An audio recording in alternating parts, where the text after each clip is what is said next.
Hi friends, welcome to my channel Amras Arusuvai. காஃபின்னா அது Kumbakonam degree coffee தாங்க. நீங்கள் உலகத்தில் வேறு எங்கே வேணால் போய் குடிச்சு பாருங்கள் காஃபி. எந்த நாடு இல்லைன்னா சென்னை, இந்த தமிழ்நாட்டில் எந்த ஊரில் வேணால் போய் குடிச்சு பாருங்கள், அந்த டேஸ்ட் உங்களுக்கு வரவே வராது. என்னோடய நேட்டிவ் கும்பகோணம் தான். ஆனால் அதுக்காகலாம் இப்படி ஓவராக சொல்கிறேன்னு நினச்சிக்காதீங்க. இப்போ நான் சொல்கிற மாதிரி நீங்கள் போட்டு குடிச்சு பாருங்கள், நீங்களும் இந்த காஃபிக்கு அடிமை ஆகிடுவீங்க. இப்போ நான் 5 காஃபி குடிக்கிறதுக்கான மெஷர்மெண்ட்டு தான் சொல்ல போகிறேன் உங்களுக்கு. முதல்ல இந்த ஃபில்டரில் 5 ஸ்பூன் காஃபி தூள் போட்டுட்டு, அதில் ஒரு ஸ்டிக் இருக்கும் பாருங்கள், அதை வச்சு இப்படி அழுத்திட்டு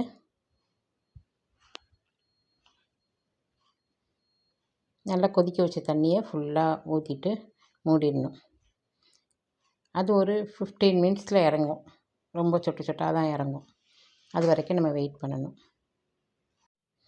நான் சென்னைக்கு வரும்போது மிஸ் பண்ணது என்னென்னு பார்த்தீங்கன்னா, முதல்ல இந்த காஃபியை தான் மிஸ் பண்ணேன்.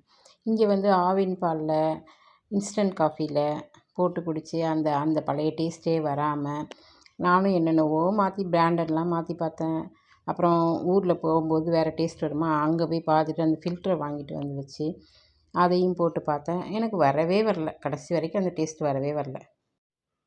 அப்புறம் தான் என்னோடய சிஸ்டர்ஸ்லாம் சொன்னாங்க, நீ அன்றைக்கி கறந்த பாலை வாங்கி போட்டுப்பார் அப்படின்னாங்க.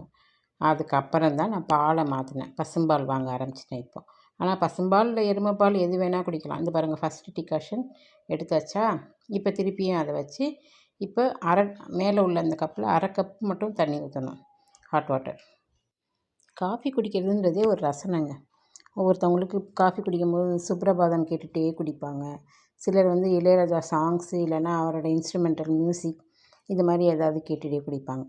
எனக்கு என்னென்னா, எங்கள் வீட்டு ஹாலில் சோஃபா, ஜன்னல் பக்கத்தில் ஒரு சோஃபா இருக்குது. அந்த சோஃபாவில் போய் உட்காந்துட்டு வெளியில் வர பறவைகள் சத்தம் காலையில் நல்லா அருமையாக கேட்கும்.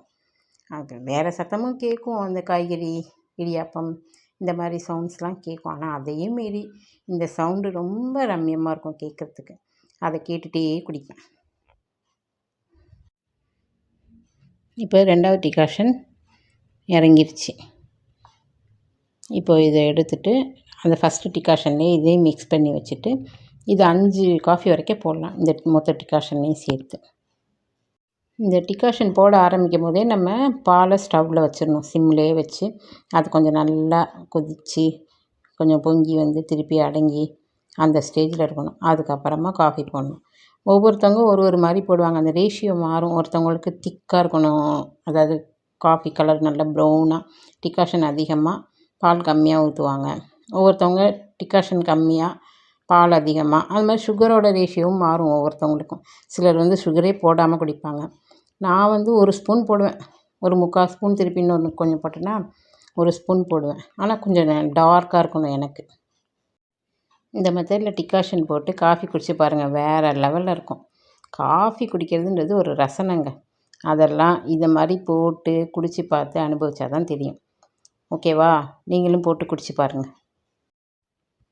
காலையில் முதல் வேலையாக இதை மாதிரி ஒரு காஃபி போட்டுட்டு, உங்களுக்கு பிடிச்ச விஷயத்த உங்களுக்காக ஒரு 10 நிமிஷத்தை ஒதுக்கி ஒரு பாட்டு கேட்டுக்கிட்டோ, இல்லைன்னா பால்கனியில் உட்காந்து வேடிக்கை பார்த்துக்கிட்டோ, இல்லை இயற்கையை ரசிச்சுக்கிட்டோ காஃபியை குடித்து அன்றைக்கி நாளை தொடங்குங்க. இனிமையாக இருக்கும். Okay, thank you.